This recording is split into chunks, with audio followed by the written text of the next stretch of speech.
All right, great to be back again together. We are looking at the 30th chapter of the book of Proverbs.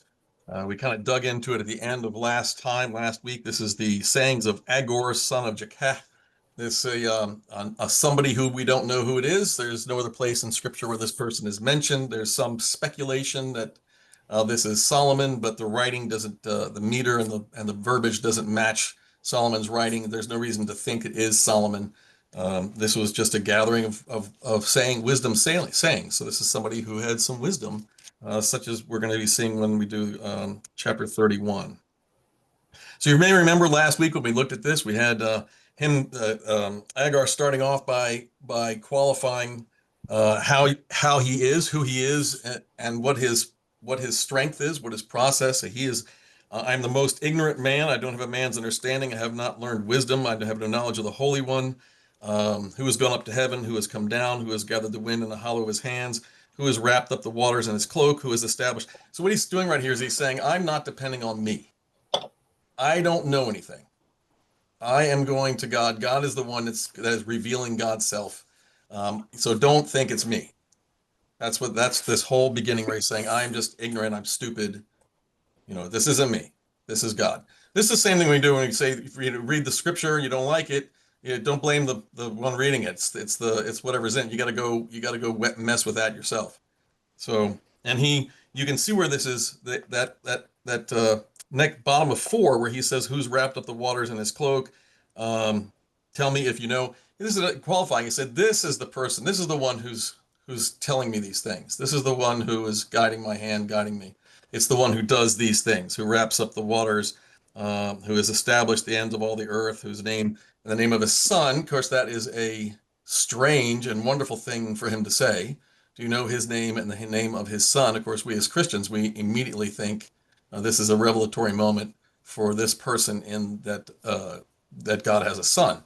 We just wouldn't hear that in Orthodox Jewish literature. It's just not there. So it's exciting that it's just here.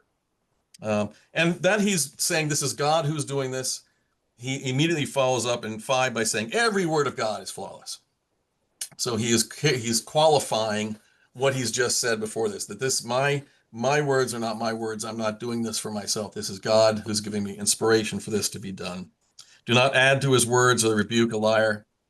What he's saying is that's the same warning we have at the end of the gospel lesson, right? Saying there's so many more words written in this book.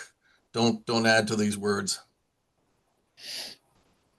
Excuse me. Okay, so now we went to I think we ended up with 7. I think we stopped at 10, didn't we? Did we We're do? start at verse 7. Okay. So let's just we'll take these in little blocks. 7 through 10 or 7 through 9 really is a block, and then it starts moving on and branching out. So who'd like to read 7 through 9? I'll take it. Okay, great. 2 things have I required of thee, deny them not before I die. Remove far from me vanity and lies. Give me neither poverty nor riches. Feed me with food convenient for me. Lest I be full and deny thee and say, Who is the Lord? Or lest I be poor and steal and take the name of my God in vain. Yep. So I think we pretty much have this. This is 2 things I ask of you. Really, what he's asking is for no distractions, a life that points to God. In both of these things that he's saying, poverty nor riches, they're the extremes, right? The rich person has no need of God, and the poor person is too busy to rely upon God. That's why he's saying I'll have to steal in order to get my way. It's an extreme, but what he's really talking about is distractions. Don't let me be distracted. Keep my life simple. Really, it's a lesson for all of us because we all have stuff. That this is probably should be our prayer all the time too, even amidst us where we have our stuff, where we have our lives, what we're doing, how we're pursuing it. Our prayer should be, don't let this get in the way. And we all know when it does. So with redoubling that, I was just talking with somebody a couple days ago who is too busy to do just really anything. related with faith. They're just too busy. They can't do it. And they came to me asking me how come they don't find peace anymore? They say their prayers and they don't find peace. And I said, well, what are your prayers? And they said to find peace. It's like you're doing a Mobius strip here. You're praying for the thing that you can't have because you're not responding to God with this, what God has provided for you. So, yeah. So it's really that block is about distractions. It's about keeping life simple and asking God to help us with no matter what we have or don't have. 10 through 14. Okay. Who's up? Okay, you go. Never slander a worker to the employer, or the person will curse you and you will pay for it. Some people curse their father and do not thank their mother. They are pure in their own eyes, but they are filthy and unwashed. They look proudly around, casting disdainful glances. They have teeth like swords and fangs like knives. They devour the poor from the earth and the needy from among humanity. Yes. Yes. What do you think about that? Mine sounds kind of violent. You know anybody like that? Sure. Yeah, absolutely. And we can certainly find them in the news these days. Yeah. First, their whole fathers. thing Yep. is about understanding where you are in the web. God, don't make me rich as all get out, because I really like to win $100 million, but really, I don't want that responsibility. Don't make me so poor that it's all I can do to be fed. I want to be in the middle. Right. And you're in the middle of your parents, your children, and both of them righteously make demands on you, and that is as it should be. The person who doffs his parents tends also to slough his children. And that's terrible. Yes. So I see this whole thing as I want to be in the middle. Yeah, I thought about when I've read this, I thought about curse your fathers and don't. Mine says curse their fathers and do not bless their mothers. And I think yours said thank their mothers, right? Uh-huh. I think of that old phrase that said that I can't remember the exact quote, but you'll recognize my butchering of it. My parents were so stupid when I was 19, but I can't believe how much they learned by the time I turned 25. Yeah. They this is saying he's saying right here, he's just following youth, really.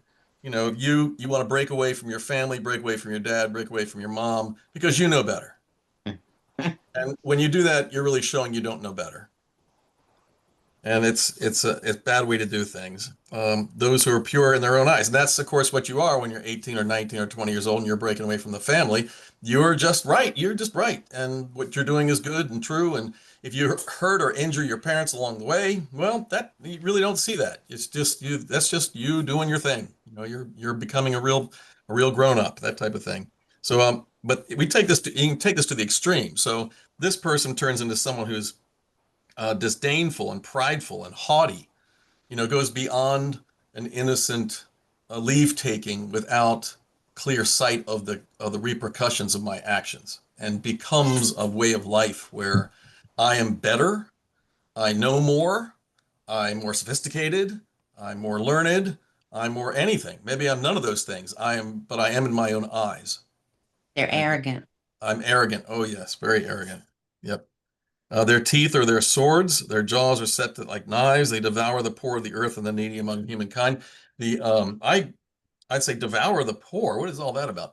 I can't help but look at our current living conditions. But it seems to be the ones that are the most powerful and the most arrogant about that are doing the least to help other people. They're not. I think They're you heard me. selling that the poor need to give them more. Sure. And Yeah. you have to look at the statistics for MSEP. It's crazy. All of our Yep. young elementary school teachers are begging for food at EMSA. Yeah, if you go back a few weeks ago, I did in one of my sermons, I talked about looking up the richest people in the world and what what is their philanthropic history. And you'll find some absolutely incredible people up there that you've never heard of, never heard of. And then you'll find the ones that you've heard of, and they're not doing anything.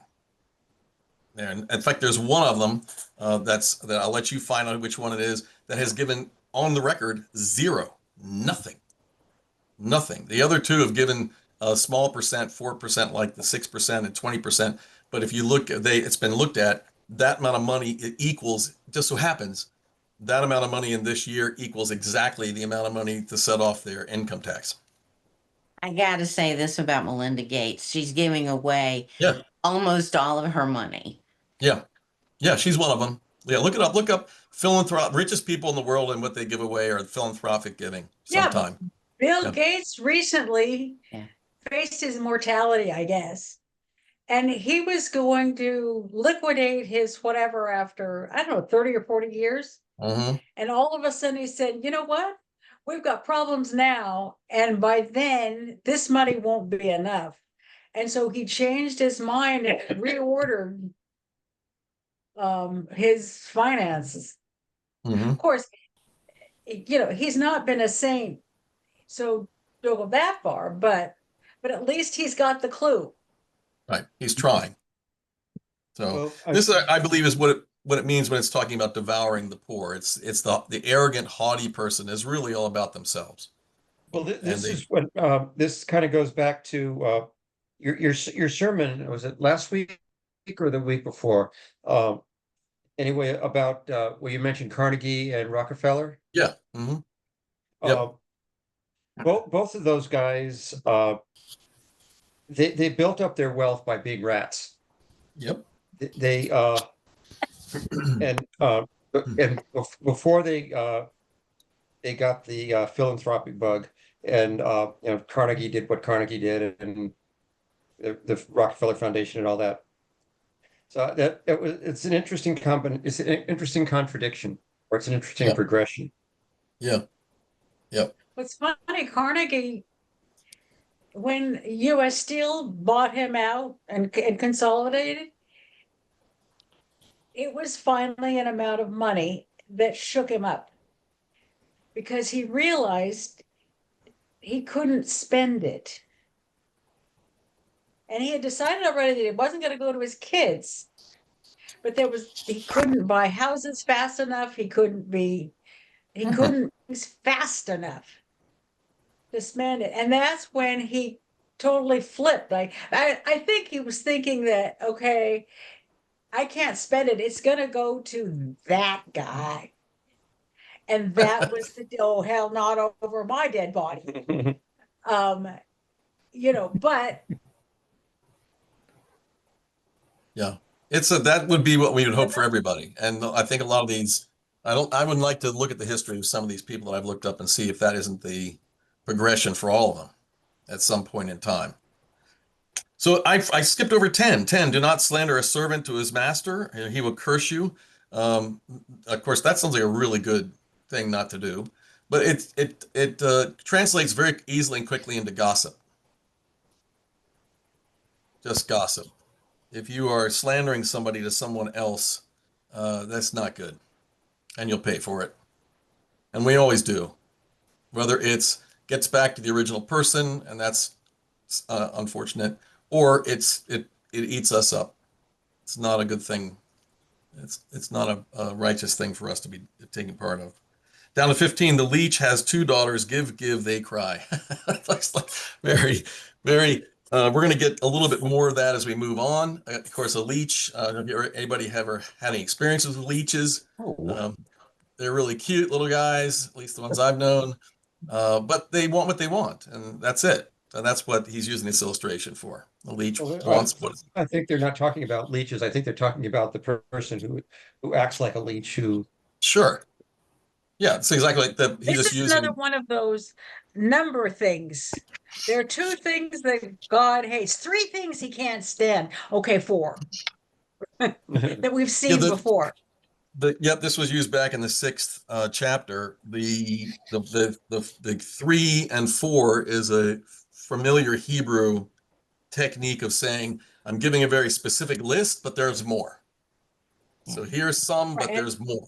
Yeah. So And it's they're really very adding. funny. Yeah. So who wants to read? We'll read, let's see, let's do the little blocks again. Let's do 16 and 17, and then we'll do 18 through 20. Who wants to do 16 and We 17? need to start with 15.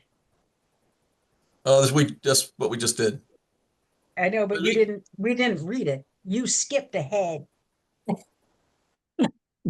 Okay, go ahead. You want to I'm read going to do this. 15 through The le- 17? The leech has 2 daughters. Give their cry. There are 3 insatiable things, 4 indeed, that never say enough. The grave, the barren womb, earth, which can never have its fill of water, fire, which never says enough.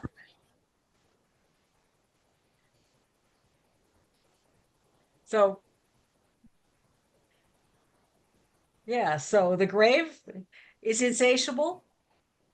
The woman with no children, you can't, I mean, obviously they didn't have floods, Yes. but probably did have forest fires. So these are absolutes, and then we're going to get more absolutes as we go. Right. And he's really setting up. Don't be like this. You know, these things are an absolute suck, right? They just want and take and take and take. Don't be that. Don't be like that. Well, I All want to right. do 17. Yeah, do 17, Curly. The eye which looks jeeringly on a father and scornfully on an aging mother shall be pecked out by the ravens of the valley and eaten by their vultures. Yeah. How you like that one? Isn't that good? That's Halloween, man. Uh,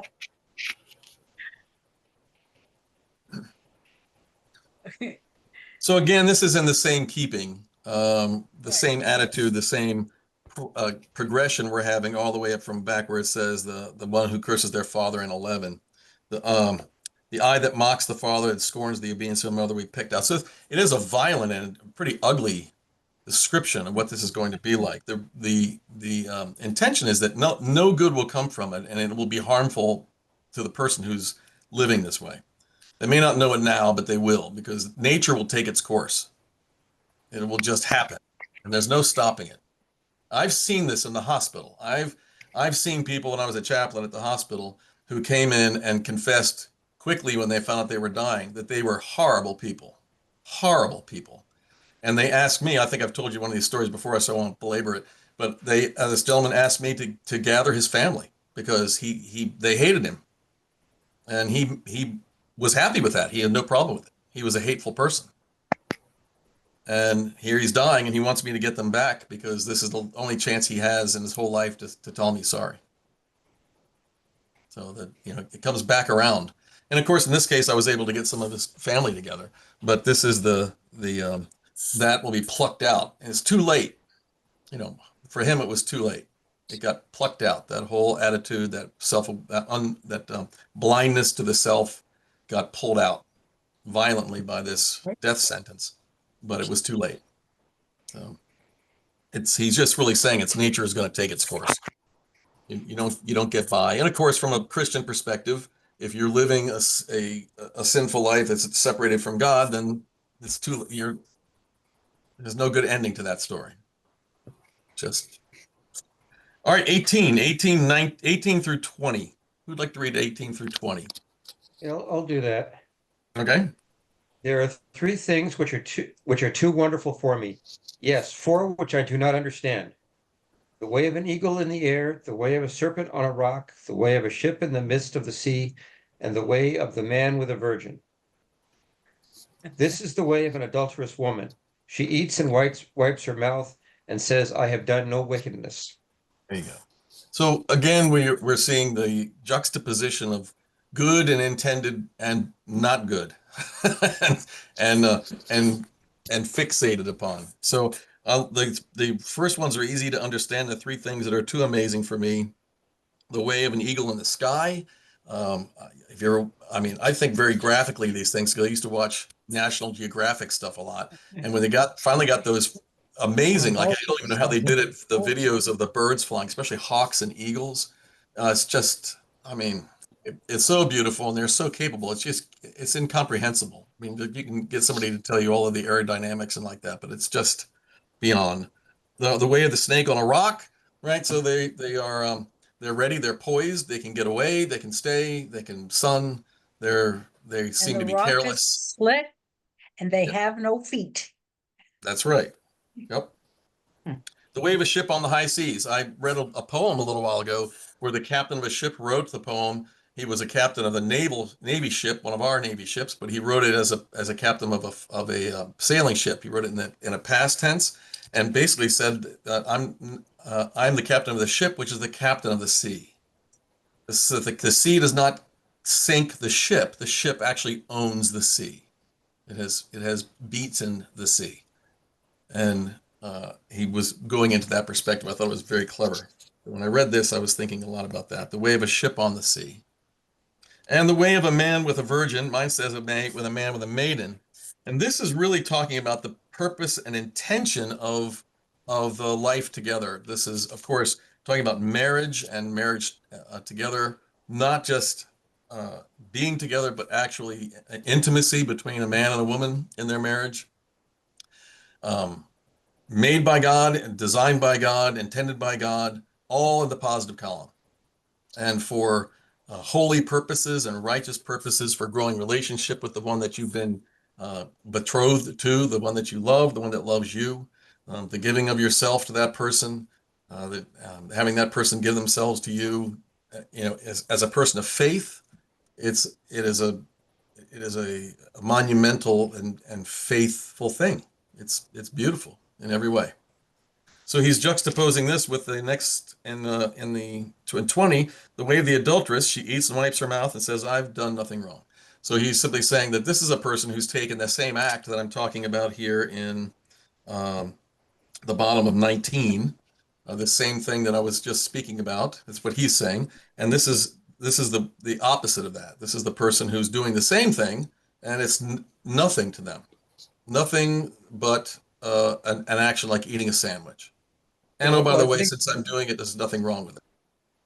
Yeah, I think the 20 is just a warning against rationalizing anything that you do that's wrong. Yes, absolutely. Yep.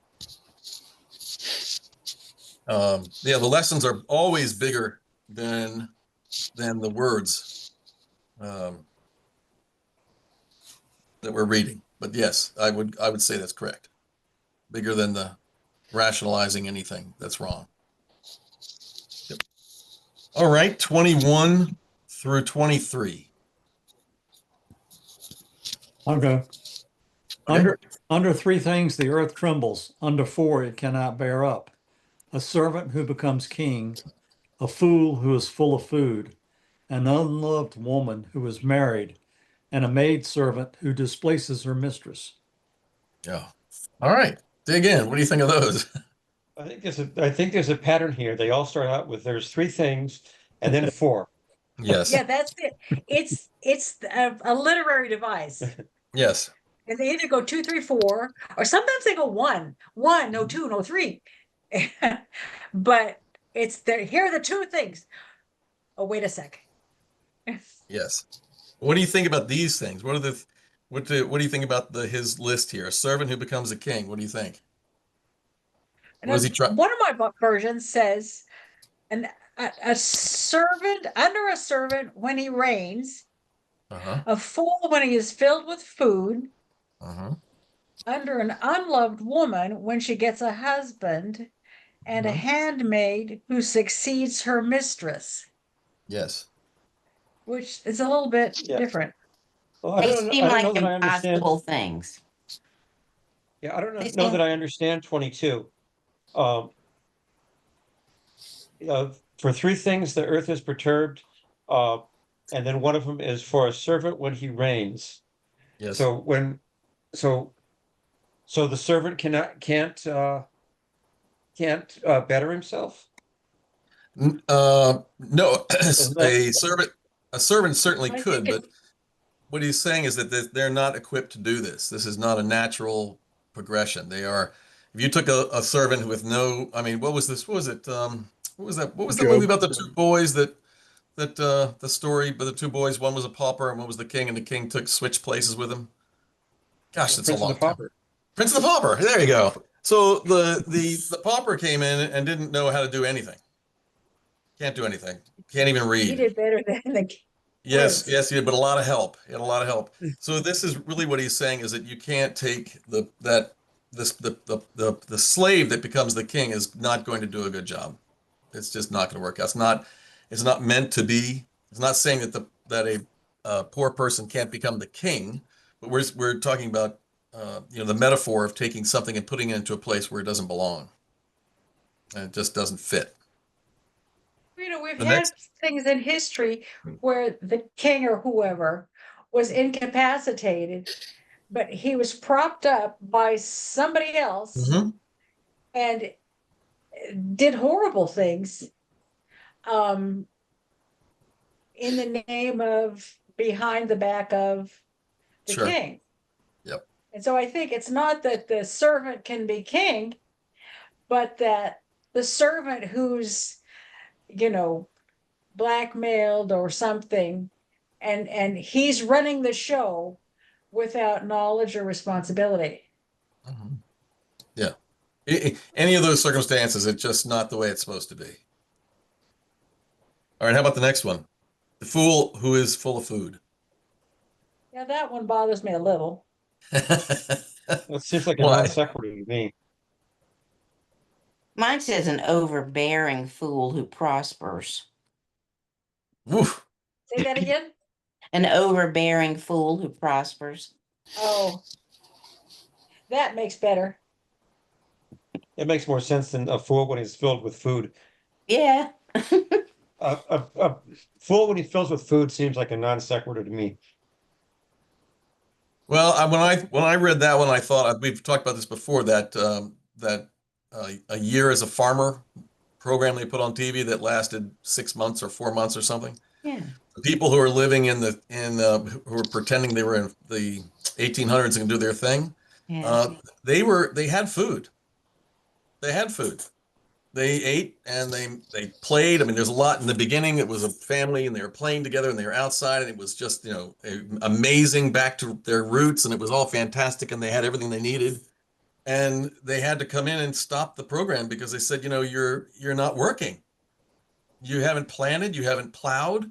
It's going to be winter in 4 months and you don't have any food. And they do have food. We're eating food. We're eating just fine. They were being fools. They were filled and they were satiated and they weren't looking forward and they weren't looking at the repercussions of what they were not doing and they were happy. So it's the fool who's happy, not recognizing that what's making them happy right now is going to take its toll later on. Hmm. Yep. Let's see. Well, I want to do this next one. Okay. There are four creatures little on the earth, the wisest of the wise. The ants, a race with no strength, yet in the summer they make sure of their food. The rock rabbits, a race with no defenses, then they make their home in the rocks. The locusts, these have no king, and yet they all march in good order. The lizard, which you can catch in your hand, yet it frequents the palaces of kings. That's a great whole bunch. I want to make sure that everybody was okay. We skipped over 22. Anybody want to comment on Slave, 22? no, we talked about slave becomes king, churlish man full fed. We didn't talk about jilted girl or maid supplanting mistress, Right. but Anybody want to talk about those? Are you all set? nah. You know what he's saying here, right? It's another one of those. It shouldn't be taking place. It shouldn't be taking place. The unloved woman who's married, she wants to be loved and she's not loved. It's not fair. It's an injustice. It's a broken relationship. It wasn't supposed to be that way. And the maidservant who displaces her mistress, there are lots of movies and books about that. Once again, you have what should be a faithful relationship has now been totally broken, and it's an incorrect. It's out of place. So this is a listing. This is a listing of things that shouldn't be the way they are or in the place that they're in. Yep. Okay, let's see. 4 things. So ants, creatures of little strength, yet they store up food in the summer. So pretty smart. We were just talking about the fool who eats his food and doesn't store it up any. So yeah. Conies. Who has anything different than conies? I do. Hyraxes, Hyraxes. Yes. Which number? 26. And 26? Mine says rock badgers. Yes. Look, I just got this for you guys. I thought you'd like it. Rock badgers. What? Rock badgers. Like prairie dogs. See, they're almost like prairie dogs, maybe. Oh, like marmots or But they're something. not. It's also a rock hyrax.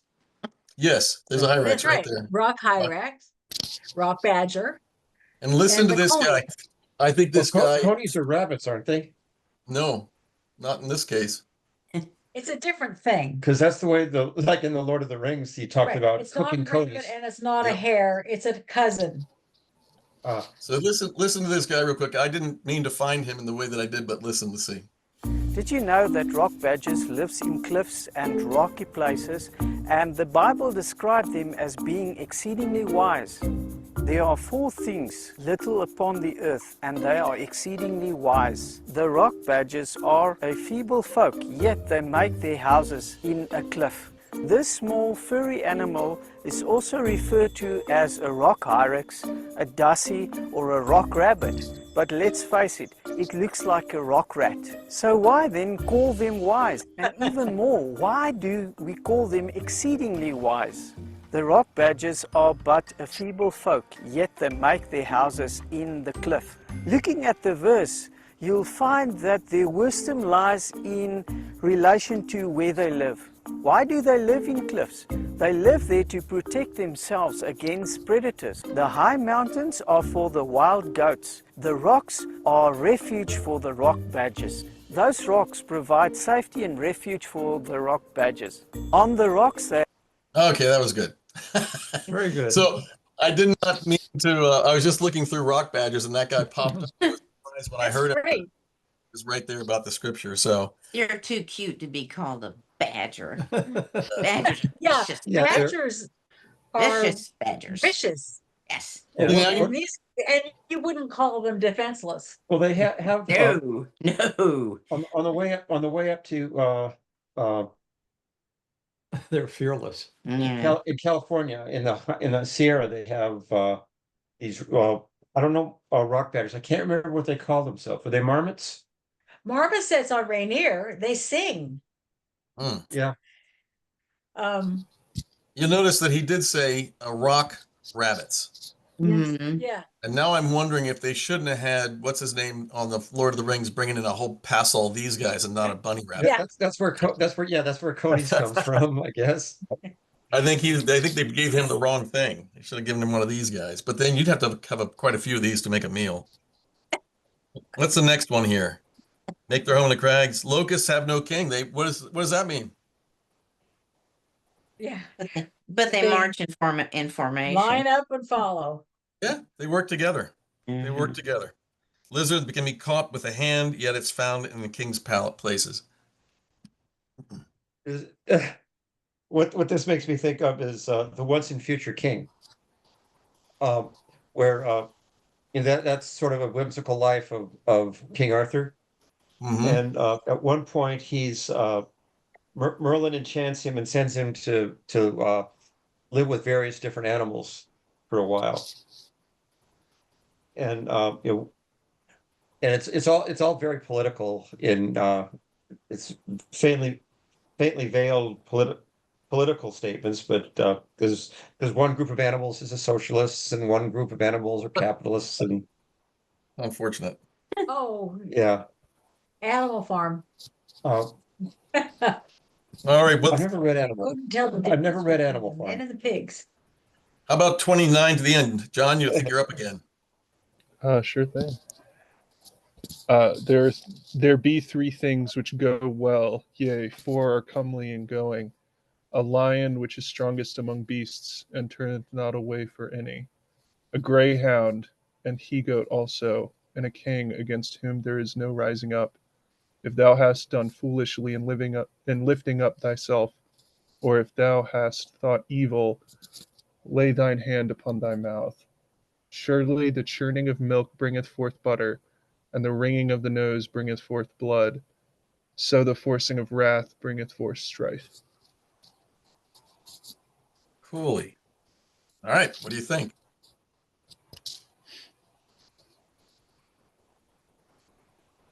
And mine thing says the rooster. Yes, a strutting rooster. Yep. And John, yours said what it was 31. What does your 31 say? A greyhound, a he-goat, and a king. Mm-hmm. What about anybody else have a rooster? Yes. I have a Strutting strutting cock. The cock that proudly struts among the hens. Yeah. Okay. The Why? he-goat, leader of the flock, and the king when he harangues his people. And who had the greyhound? I have a John does. I have a greyhound. Huh.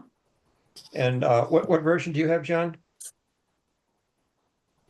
That's a good question. I think just King James. Maybe it'll Yes, tell me. King James, Just King our new James. king. Yeah, That's how you get the same this word. is New King James. Oh, okay. I think it's interesting that the lion in the Middle East was the most ferocious, the most fierce, and it's extinct. Mm-hmm. Sad. Cautionary tale, right? Kind of crazy. Yep. All right. So the lion, mighty beast, and the operative thing in that grouping is who retreats before nothing. So Right. this is the image of the image of the lion is not haughty and nasty. And what was it? Oh gosh, what was the movie? What was the cartoon movie with the kid? C.S. Lewis? No, it was the little lion that the monkey's holding Lion up. King? Lion King, thank you. So Lion King.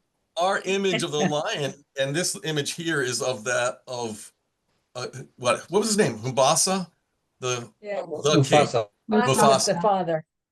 Yeah, he was the guy. I mean, he was righteous, he was honest, he was careful, he was kind, all these things, and he wouldn't back down to anything. We don't think about the lion like the brother. That, that's everybody hated that guy for good reason, because that's not just not against the Mufasa, but he broke the image that we have. So this is really carrying forward that image. Of course, the lion, I don't know if the lion doesn't back down in front of an elephant, I think, but we're not talking about reality here. We're talking about the images in the same way that we're talking about larger events. A strutting rooster.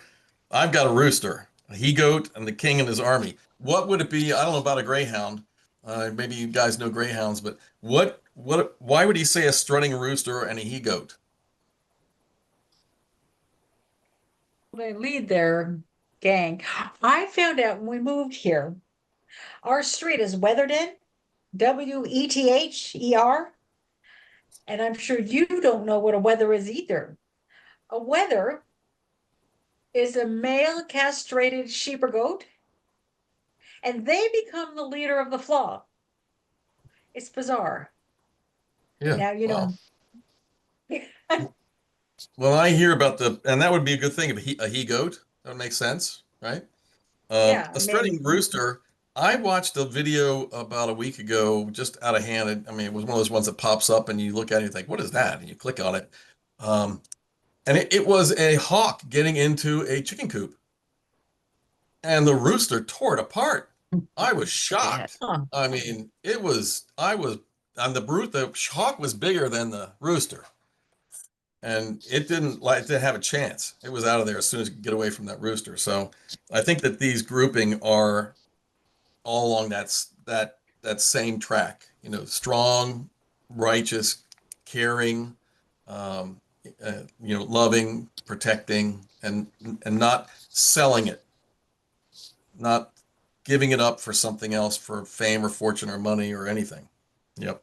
And then we have 32 and 33, which kind of brings it all, consummates it. If you have played the fool and exalted yourself, or if you have planned evil, clap your hand over your mouth. So saying if you played the fool and exalted yourself, so you've already done that. If you've done that. And now he's saying, Stop or now. if you've planned evil, so you've already done that. What he's saying is stop it. It's pretty simple. Don't move. Put your hand over your mouth. If you can't control this thing, remember in the scripture it says your mouth is the worst part of your body. It's a terrible thing because it can cause so much damage without anything connected to it. So he's saying, put your hand over your mouth and stop it. Realize what you're doing and control yourself. For a churning milk produces butter. So he's saying that's just what's going to happen. You churn milk, it makes butter. You say the wrong thing, you say bad things, you do bad things, it's going to create the response to that or the action that takes place. Don't be surprised. I've been with people who've done terrible things and they're shocked by other people's responses to them. This makes no sense. Like, that thing, didn't you think this was going to happen? How could you not think this was going to happen? And yet somehow they don't. And as a twisting nose produces blood, so stirring up anger produces strife. So, as you're moving along and making your choices, I think about this scripture when I think about arguments. If you're ever in counseling, couples counseling, especially, if you're ever been in a relationship, anybody here ever been married? We know that it's sometimes really hard to be in a disagreement with our spouse and keep our temper. But we also know from experience that if you're in a discussion with your spouse and you don't keep your temper, you might as well forget it. You're not going to solve the problem that got the argument started, and it's going to make things a lot worse. Never makes things better. It's the only way to communicate that way is to get around the anger, the self-righteousness, and the pride, and take these things on honestly and humbly, and move forward. Stirring up anger produces strife. Never anything else. Always that. All right, we're a good 6 minutes away from the end. I would dare say we should stop with this and not jump into 31. It's not that long. It's exciting. Looks like one long sentence almost, two long sentences in verses, and we'll move through that next week as we finish out the book of Proverbs. Okay. And John, I'm so glad you came tonight, John. It's wonderful to see you again. Yeah, thank you used to very live where much. I'll you be live. back next week. Then he moved to Chesapeake. Yeah, but before we, do we know who King Lemuel is? Same as Agar.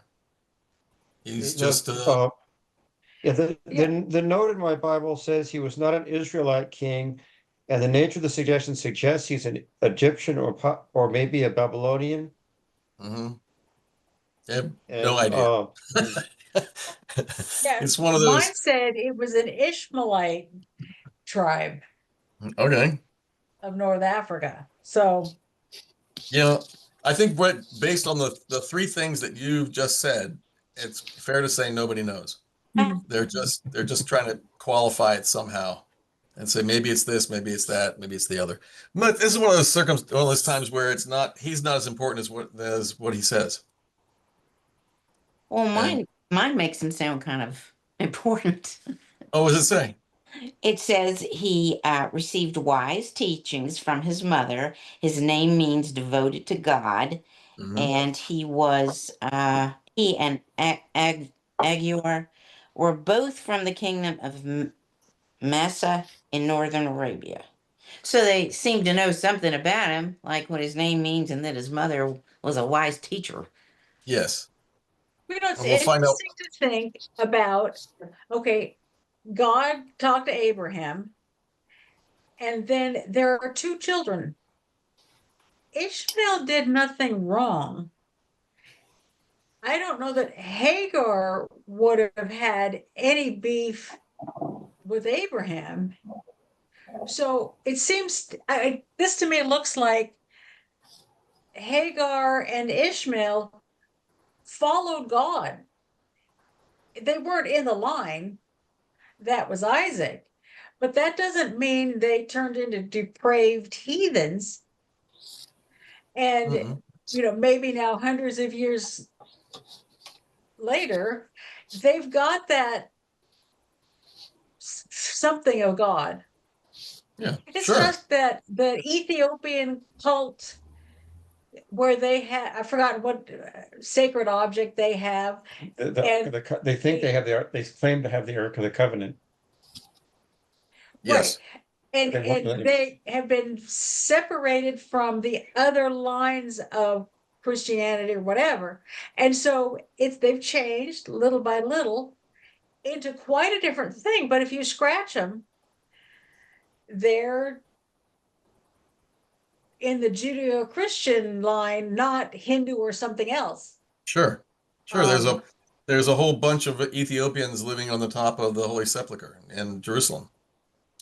They were pilgrims and they went to Jerusalem. There was no place to live. And if you remember that where Jesus was crucified was in a quarry.